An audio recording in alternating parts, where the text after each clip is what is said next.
So let's talk about the other 3 wines we have on the site right now. Okay. It's Coton Cellar. Okay, so first is this Etnico Sparkling. It's from Chile. Have you had it? I have. It's one of my favorites. Yes. It's also a traditional method, which means that the process by which it generated its bubbles in the bottle, secondary fermentation, took place in the bottle. So lots of time elapsed during which these bubbles developed, making it complex and delicious and something that over-delivers for the price point, which is admittedly a little bit high, but it's because over a year was spent preparing this wine from grape all the way to glass. So really, really lovely wine. Let's talk about this wine, the Coton Sauvage, also traditional method from Alsace. What do you think about this wine, Court? This one holds a special place in my heart because this past weekend, my fiance and I got engaged and we celebrated with the Coton Sauvage. So love that one. Awesome. I also love the Coton Sauvage. It's one I drink. Well, anytime, because sparkling is good anytime. Whether you're celebrating, because at Coton Cellar we're all about celebrating the everything. So it's great for celebrations, but it's all, like what you and Andrew. But it's also great for just celebrating a Tuesday. Like I like to open sparkling if I've like finished a ride on the Peloton or a run, or if my kid like turned in their homework. What about you? When do you like to enjoy sparkling? As mentioned, while I'm online shopping. Good time for that. Because it makes me spend less money.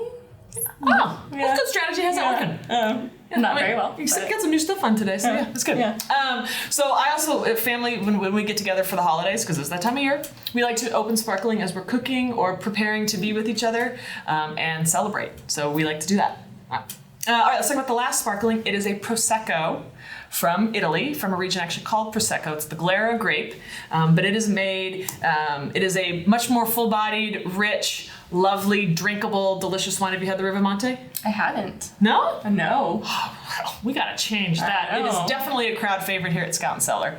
And Prosecco is, the fermentation happens outside of the bottle, so the grapes really retain their fruitiness, their freshness, and deliciousness. So that's the Rivamonte Prosecco. So now let's walk through how to open a bottle of sparkling wine and talk a little bit more about how and when to serve it and share it. Yeah. So while I'm gonna talk about this, and then Corey, you talk a little bit about kind of what you think about sparkling. Okay, so first I'm going to find there's a little like tab on this wine. Not all wines have tabs because they don't all have foil. I'm gonna use the tab to open the foil. If I had a wine opener, I would use that. I would use the knife, the blade on the wine opener, but I don't, and that's fine. There's one thing about wine is there are a lot of rules, but you don't have to follow any of them. We like to be rule breakers around here. When it comes to drinking and enjoying. That's totally true. Okay, now I'm going to take the little tab on the cage, untwist it. The cage is the important device that keeps the cork in place when there's a cork, so that it only comes out when you want it to. Then I'm going to pull the cage off eventually. And then I like to pull the cage off the cork completely because I think it makes it easier to open. Some people like to keep the cage on, the cage on. Totally fine. All right.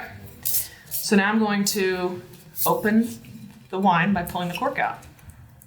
Now, in somm school, in somm training, they teach you to not pop the cork. But I actually think that's not very fun. I like to pop it because opening sparkling wine is celebratory. Sounds like celebration. Exactly. Yeah. So I like to let it pop a little bit. So I see a lot of people open a sparkling using a towel. What does that do? Great question. So people often open sparklings using a towel for a number of reasons. One, to keep the cork popping quiet. Okay.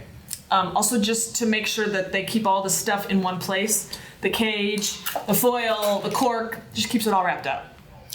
So that's a totally acceptable way to do this. Sometimes also the cork is a little tough to grab onto and you have to use a lot of pressure to pull. So a towel works great in that situation. Okay. Yeah, cool. All right, well, so let's talk generally about how to serve, I was pouring this like an animal, how to serve sparkling wine.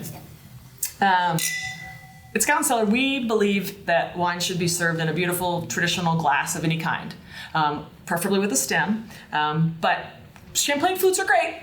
But if you put a sparkling in a champagne flute, you can't really get the aromatics that are there in a clean crafted sparkling. So we suggest just a regular old glass, because you can stick your hawker in there and see what's going on. Okay, ooh, this is yummy. Bright, fresh. What do you think? Yeah, it's delicious. Yeah, cool. And it tastes like it would pair well with pretty much anything. Yeah, so Great call. I think I'll be bringing a lot of this to my holiday parties this year.